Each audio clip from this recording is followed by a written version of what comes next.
If the police had a valid case for abandonment or abuse or anything, why would they give her back to her family? Why wouldn't they investigate the family? What's going on there? To me, this indicates, following the clue path, that the child was rescued because she was being held at gunpoint by a bunch of ICE Gestapo with absolutely no training. I don't believe the ICE Gestapo. Show us the body camera footage. Let us see what actually happened, because when it came to Silverio Villegas Gonzalez, he did not have a criminal record, and you killed him anyway. And what we saw doesn't reflect your side of things. So let's get into actually watching the video. It's on a Leominster family saying that ICE agents held their 5-year-old daughter outside their home to get her father to surrender. So in this video of the incident obtained by Telemundo, the mother can be heard demanding her daughter's return.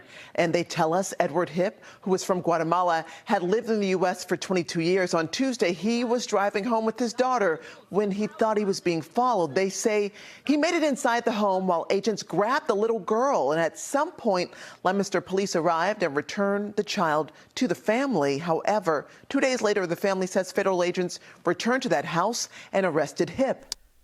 I don't know about you, but I saw a little girl surrounded by a bunch of armed men, where the family was being told, come out and get her.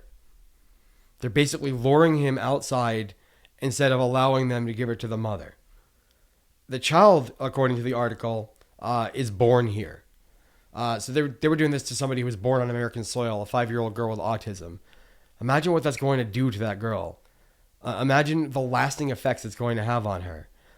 And I'm sorry, but from my perspective, I believe she was being used as bait. This is what the video evidence shows me. They could have given her back to the family. They could have, given her to the neighbors. They could have done something. But the police came and gave her back to the family. That tells me all I need to know as a special educator, that the family's not the danger. And it's also worth noting that Hip was abducted by the ICE Gestapo only a couple days later on his wife's birthday to boot.